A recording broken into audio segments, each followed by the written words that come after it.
Welcome to Beyond Death, where we examine near-death experiences from people who say they died, visited the other side, and came back. Today's NDE comes to us from Chris, who had a surfing accident that he says resulted in him being able to see and travel beyond this earthly realm. Let's get into it. It's 10 years ago today that my life changed dramatically. I was surfing in Southern California on October 1st, 2012, when I was involved in an unfortunate accident. But more of that in a minute. There was much talk at that time about the world coming to an end. The Mayan calendar was indicating a big change was about to take place. Well, not much happened on the visible plane or on a global scale. Little did I know, while surfing on a sunny day at the beach, my life was indeed about to change for a lifetime. I had been a water person ever since I could walk. My dad was a swim coach, surfer, and all-around athlete. He was always taking my brothers and I to the beach. If we weren't surfing, we were diving, swimming, or doing something in the salt water. It was a way of life. I had a great respect for the power of the ocean. My career led me down a path of shooting photos of pro surfers from the vantage point of the water. So I had swam in some very big waves in Hawaii and other places. On more than one occasion, I thought perhaps my end had come during long hold-downs, but I seemed to have 9 lives. But on this day, it was a different story. It was a significant ocean day out there, with a pulsing swell hitting the coastline. I had a nervous feeling about going down to surf this day.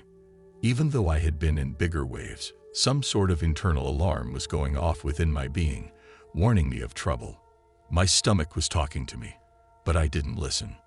I went down to the beach and ended up meeting a friend to surf the big waves. I purposefully went out on a high tide when the waves would be a bit subdued by the deeper waters. At one point, as I was paddling back out to catch more waves, a guy came out of nowhere and accidentally hit me. The blow was square on my shoulder, hitting the thicker part of the muscle, so there was no bone injury.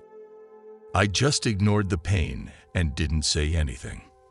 Then I turned towards shore to see my friend arriving on his bike, and I knew he had some food for me. I went in immediately to eat with him. After seeing the waves getting increasingly better and bigger, I was happy to go back out, though the risk was increasing. Just before I paddled out, I realized my cleaning person was about to show up at my house. I had completely forgotten. This was fate, or God's last beckoning to me. I felt the pull to leave the beach, but the waves were so big and I was hooked. I called my cleaning person and told her where the key was hidden outside my door. Mission accomplished, and I was back in the water as the waves increased in size and power. After catching a few waves, I was paddling back out when I saw a very large set of waves approaching the beach. I began to paddle very hard to make it back out past the break. We call it scratching in surf lingo. I scratched with all my might, but it wasn't good enough.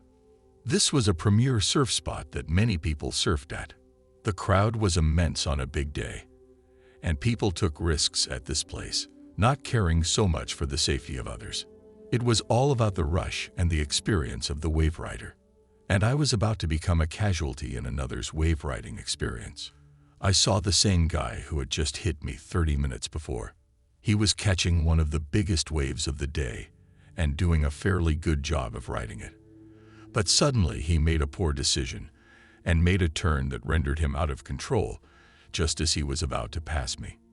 This was it. I could feel all those emotions building up in my being. It was the same nagging feeling I'd been having all morning long, but on steroids. And now it was about to manifest in a terrible way.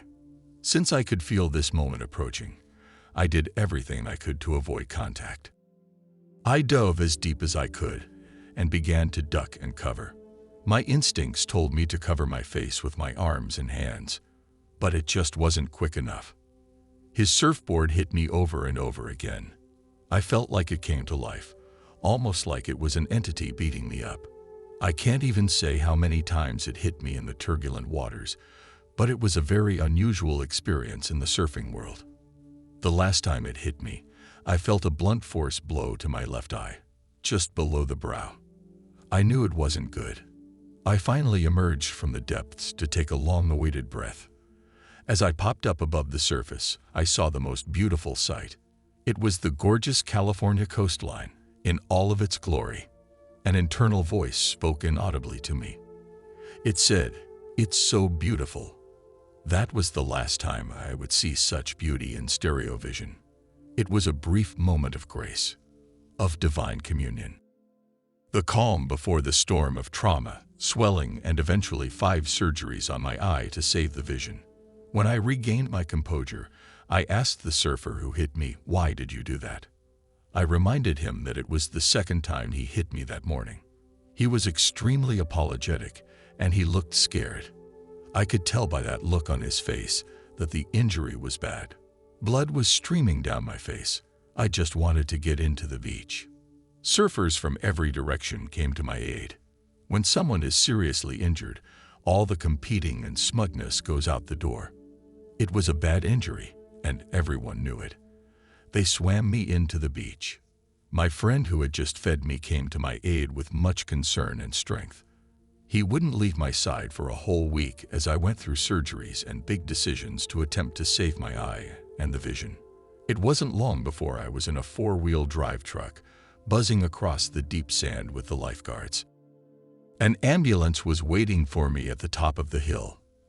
I ended up in the hospital and was prepped for an exploratory surgery that would attempt to find out the extent of the injury. My eye was losing pressure, and I was seeing strange colors and fluids floating in my field of view. The surgeons explained that it wasn't a good situation. Brain scans indicated that there was no trauma to the brain, and for that I was thankful. But they explained that the retina was an extension of the brain, and that the surgery was considered to be major surgery. After 6 hours of being under anesthesia in the operating room, the attending surgeon concluded the surgery without a definitive answer of what was happening in my eye. I was then taken to a premier group of eye surgeons in another city. A specialist would perform the surgery. Hopefully, it would save the eye and vision, if possible. This is when the mystical door was blown open to the other world. After that second surgery, I was recovering at home. My 2 daughters came to visit me since it was my birthday. My girlfriend also came. Everyone pitched in to cook a wonderful meal for me. It was about as good as a birthday celebration can get. I was just happy to be alive and out of pain. I didn't drink any wine or strong drink that night. I say this because something big was about to take place. I understand now why Daniel in the Bible said the same thing. He wasn't boasting of being a righteous man. He was clarifying that none of his visions or experiences were based on the results of alcohol or any mind-altering substances. After everyone left from my little birthday celebration, I went to bed with a smile on my face. Life was good, irrespective of the challenging events I had been experiencing. I fell into a deep sleep, and the most amazing thing happened. I separated from my body and saw the most wondrous and glorious sight. It was a cloud hovering in the ether of my room. But it wasn't just any cloud. I looked closely at it. It was gently and gracefully moving, almost like incense does when it rises to the sky. But it was pure white, and the most beautiful sight ever seen. It had small flashes of light in it, similar to when storm clouds are approaching with flashes of lightning. But there was no sound of thunder, and there was no fear in my heart. An internal voice told me that the cloud was a divine manifestation. Not God himself, but a representation. I had such a strong desire to be with God at that moment. I instinctively said to myself, I want that, I want God. And as I said it, I began to move towards the cloud. The split second I moved towards the cloud, it instantly surrounded and engulfed me. I felt a different feeling. I was a feeling of heaviness. Not in a bad way, but in a good way. The cloud was weighty, and it was every kind of love that existed. Friendship love, brotherly love, fatherly and motherly love, even romantic love, all kinds of love in one succinct presence. I couldn't stand on my feet anymore. I fell to my ethereal knees. I began to struggle at that point. I felt like I couldn't breathe. It was almost like being held underwater. As my anxiety began to increase, I sensed a presence come to me. It felt like a brother, almost as if Jesus was there. Then a strong hand grabbed me by the arms to snap me out of my panic. It was as if Jesus came to me as comforting brother and a strong father. "Relax," the voice seemed to say without words. And I calmed down instantly. Then it happened. I fell into the deepest abyss of peace and rest. I had never experienced such a thing in all my life that I could recollect. I can't even begin to tell you how long I was in this state of rest. It was part trance, part deep bliss. Then the internal voice spoke again, and it roused me out of this state. The feeling I got was like a parent who wanted me to see something wonderful. If your parents took you on a trip to Niagara Falls when you were a kid, they might squeeze your hand and say, "Look." They would want you to see the grandeur of the falls. It was the same feeling, as if a parent was wanting to show me a joy and a wonder. Then I saw them. Two beings of light. The minute I looked at them, I was a bit startled. Not in a fearful or bad way. I just knew they didn't originate from Earth. They looked otherworldly. Their clothes seemed to be made of light. One looked more like a human than the other. The second one looked very different than anything I've ever seen. He had a triangular-shaped head. I was dumbfounded. Was I truly seeing this? They weren't just standing there either. They were dancing just like the American natives did when they danced around the fire, spinning in small circles as they made a big circular dance in the round. And it wasn't just any kind of dancing. It was joyful exuberance. They were dancing with pure joy. They didn't seem to notice that I was there below them, or know I was watching them. Then the internal parental voice seemed to emerge again. It said, "So, what do you think?" I felt like a little kid, so free to express myself and do anything that I wanted. At that moment, I just wanted to be silly. I wanted to let these angels or non-terrestrial beings know I was there. So I did it. I yelled out from my lowly position below them. I simply said, "Hey," but I said it in loud and drawn-out fashion. They seemed startled. They looked down at me, almost as if they didn't expect for me to be there, or to actually see them. My playful outburst was like a strong breeze that made them take flight. And fly they did. It was like two rockets took off, and both of them blasted up into the ether sphere. They weren't on any object of flight. They themselves were the craft. I awoke back in my bed at that very moment. I was out of breath and my heart was pounding very rapidly. I didn't seem to understand why my heart was racing. Though I had mystical experiences before, this one was the crown of all experiences. Later, an intuitive friend asked me, "Do you think you had an NDE?" I hadn't even considered that possibility. That night I was so happy to be alive, to be with loved ones on my birthday, and receive this cosmic gift. I was so glad to have one eye seeing things on Earth clearly. Was it possible that the breathing difficulty thrust me into the heavenly realm? It was becoming clear now. It had not only been an NDE, but it was the beginning of new things. From that day on, a door has remained opened, like a portal to a different realm. Once you travel to the heavenly or astral realm, future visits can be much more easily achieved. It's been 10 years since the traumatic injury which resulted in 5 challenging surgeries. Since then, I've left my body at night many times, traveling into all kinds of environments that were otherworldly. At times I was simply flying in what appeared to be outer space, yet much more colorful and vibrant. But other experiences have been so life-changing, it's difficult for me to explain those journeys with human language. One place that I went to was the most beautiful existence I've ever seen with ethereal eyes. The most beautiful scene on Earth would be a dim shadow in comparison to the glorious colors and landscapes in this place. Seeing with ethereal eyes is so much clearer and vibrant than what the physical eyes can possibly contain. Perhaps there's a connection between my accident and going blind in one eye. It's like I've gained this super cosmic view of other realms. They say when God shuts a door, He always opens a window somewhere. I believe that this window has allowed me to peer into the heavenly realms beyond my wildest dreams.